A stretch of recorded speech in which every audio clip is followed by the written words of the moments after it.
खुलुमबाय बे समाव मोनसे जर'खा खौरां हारिनि थाखाय गावखौ बावसोमबोनाय बारग' NDFB नि बि दैखु जोहोलावा गोब्राब बेमारजों गेदेर निदानाव गोग्लैनानै दं। सोरखार आरो रायजो राजानिफ्राय अनसुंथाइ हास्थायदों।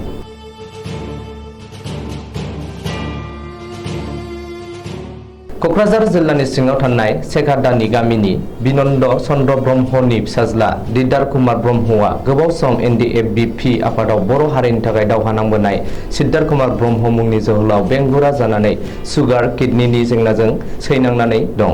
गोबाव सम बर' हारिनि थाखाय गबिन्द बसुमतारीनि हानजाजों NDFB आफादाव नांबोनानै एसे सम नखरजों रायजो जादोंमोन दिदार ब्रह्म एबा बि दैखु मुंनि जोहोलावा।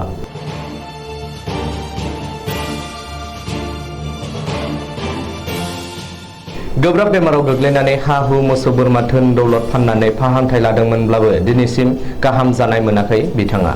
दिनै राहा गोथे जानानै बेंगुरा देहाखौ फाहामथाय होनो थाखाय मावबोनाय आफादनि दैदेनगिरि गबिन्द बसुमतारी आरो लोगोफोरखौ नायफैनो खावलायदों नखरनि सुबुंफोरा।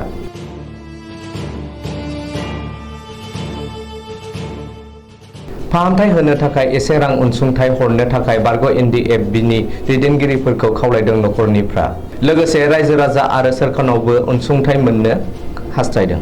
नोंथांमोना सोरबाफोर अनसुंथाइ हरनो गोसो जाब्ला account number 334340988725 IFC SBIN 00079996 Didar Kumar ब्रह्मआव हरनो हागोन आरो मबाइल नम्बर 6900315146 आव सुलाद लानो हागोन।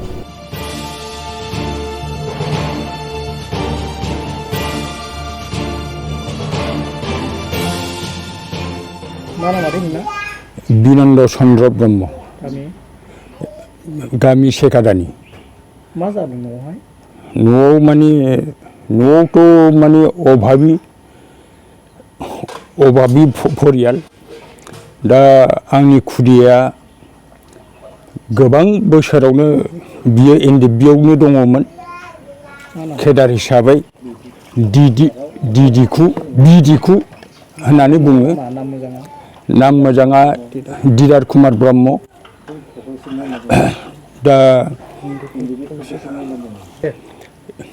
माने NDFB प्रोग्रेसिभनि केदार बियो गबिन्द ग्रुपनि। दा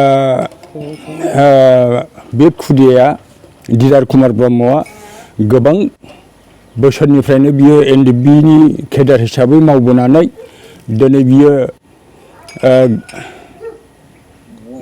बिनि देहायाव गोबां माने बेमाराव भुगिदों आरो गावनि जा एसे सय सम्पति दं बेफोरखौ फाननानैब्लाबो बियो सिकित्सा लादोंमोन। नाथाय दा बियो सम्पति फालरफोरा बा फालरफोरा दिनै जेरैबो लामा गोथेनानै बियो बांग्रि हाखराव गोग्लैसोनानै दं। दिनै जेबो बेबस्था खालामनानै लानो हायाखै, असुख बिसुखखौ नायनानै लानो हायाखै। दा बिनि असुखआ गोबावै माने गोग्लैसोना दङब्लाबो आं दिनै गावसिनि बे प्रोग्रेसिभ केदारफोरनि केदार फालरफोरा माने रावखौबो आङो बहाय सहाय खालामनायखौ आं नुवाखै। दा आं बिनि जुनैनो दिनै जोंनि BTR नि गबिन्द ब्रह्म बुथिसिब BTR दिनै आं खावलायो सारा बिनि सुबेबस्था खालामनानै बा सुसिकित्सा लानो थाखाय माखासे अनसुंथाइ सहाय खालामहरो। आं बेखौनो खावलायनानै दिनै आंनि बुंनांगौखौ आं बेवहायनो फोजोबनाय जाबाय। आं खावलायो जोंनि BTR नि डेपुटि चिफ गबिन्द बसुमतारी आरो रायजो राजाफोरखौ बिसिनि केदारफोरखौ आरो चिफ सारखौ आं खावलायो जे बे आंनि खुदियानि असुखनि थाखाय माखासे अनसुंथाइ हरनानै जाहाथे बिनि देहाखौ रैखा खालामो आं बेखौनो खावलायनाय जाबाय। बे न'खराव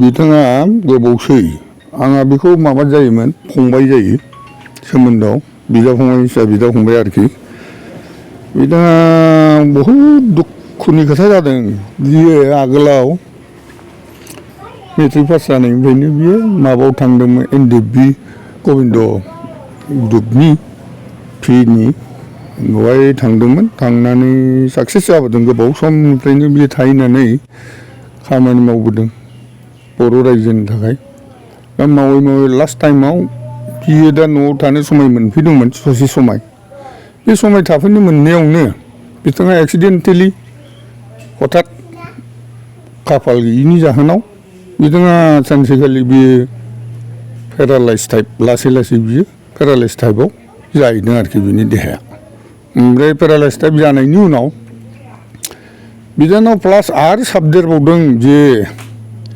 नैबे मा होनो सुगाराबो साबदेरबावदों दा बेनिफ्राय बिनि कन्डिसना लिभार फांसनाथ' सुगार थायोबाथ' बिदिनो जाखायो खम जाखायो दा बिदि जानायनि उनाव बिथांनि अबस्थाया बिराद शसनीय जालांदों आरोखि ओरैबायदि जालांदों जे बिथाङा बे ट्रिटमेन्टखौ लानो थाखाय बहुद गोबांनिफ्रायनो खस्थ' खालामनानै हा बन्द' होबाय बे मोसौ अमा बोरमा गासैबो फानजोब्बाय हाफ्राबो बन्द'कआवनो गोलैनानै थाबाय दा बेखौ जोंनि बर' रायजोनि गेदेर गोलावफोर जाहाथे बर' रायजोनि खुंगिरिफोर बिसोरो अननानै बिथांनि बे समस्याखौ नुनानै आर्थिक अबस्थाखौ नुनानै जाहाथे एसे अनसुंथाइ होयो बिनि थाखायनो जोङो दिनै बे माबायाव प्रेसआव जों सावरायनाय जादों आरोखि मिनि जानानै बिथां गबिन्द बसुमतारिनो मामोनथाय प्रग्रेसिभनि गबिन्द जोंनि बिटिआरनि चिफ आरो आसाम गभर्नमेन्टनिफ्रायबो आं हिमन्त बिश्व शर्मानि थाखाय बेखौबो रिकुवेस्ट खालामो जे जाहाथे बिसोर थरबै जाहाथे एसे अनसुंथाइ होयो आरोखि बिनि न'खरनि समस्यानि थाखाय बेखौनो बुंनानै आं गामिनि जानानै फोजोबनाय जाबाय आरोखि।